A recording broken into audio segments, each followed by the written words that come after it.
the central of Australia. Now you're going to see kites for sure. So this fellow is a whistling kite. So he's not quite as big as an eagle. We've been joined by 2 whistling kites this morning. A good way to try and identify a whistler is to look at his long paddle-shaped tail, because colour is not usually a very good indicator of a bird of prey. Now if you watch closely, they're very, very good at multitasking. He can actually catch his food and then pass it straight into his beak. Now feeding on the wing, not an easy skill, and there's usually more than one kite cruising along at any one time. So if you can catch your food and then put it straight in your beak, it means you get to keep what you catch. It's a great way of hunting around a bushfire. So you need to stay seated for me, little lady there. Don't want a bird running into you. Yep, at all times, guys. So these fellows will hunt around bushfire. Bushfire is like a big communal barbecue for a raptor. Little critters trying to escape the flames. The kites will swoop in and out, grabbing the reptiles on the ground and the bugs in the air.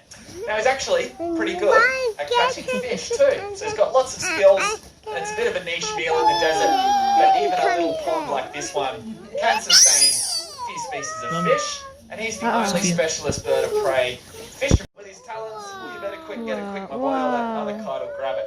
So it's an interesting skill. You can see him fishing, especially out west, Ellery Creek. He's going to join us. Ayan, This is her alarm. It's very nice. We've done that before. So, this is an eastern barn owl.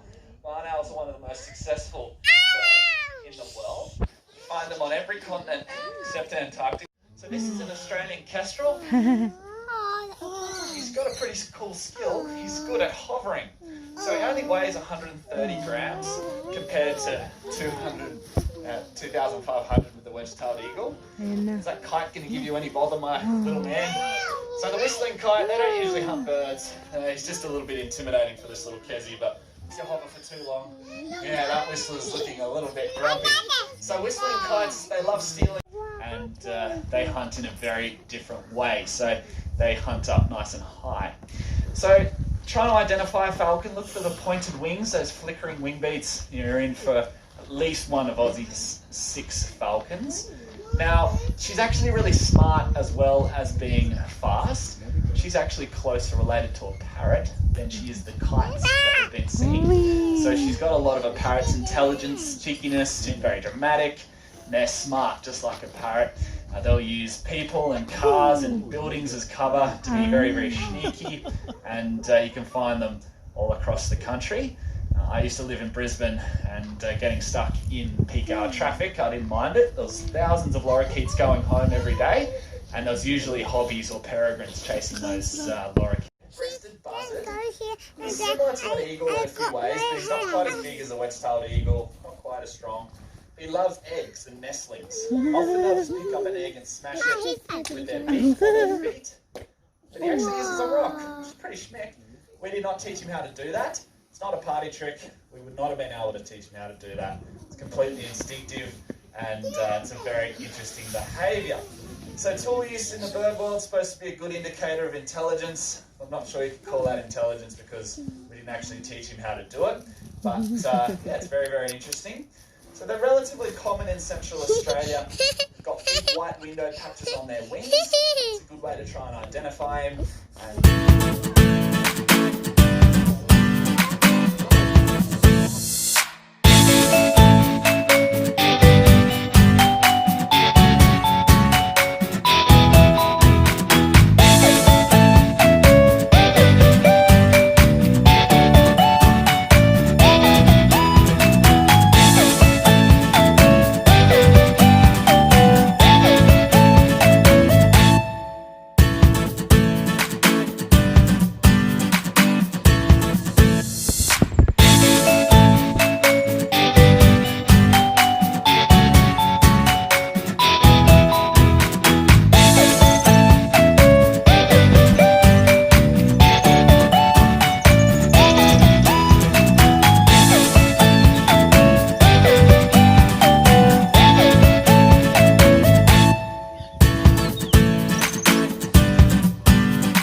white-headed stick. Budgie, okay. Anong budgie?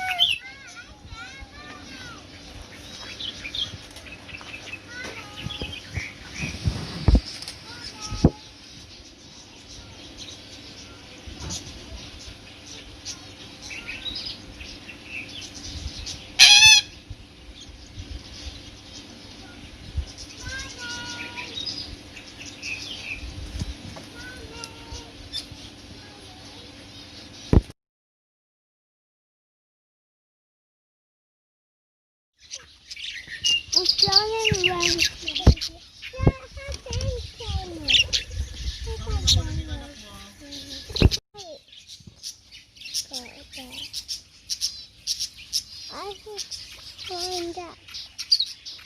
Aww, so cute.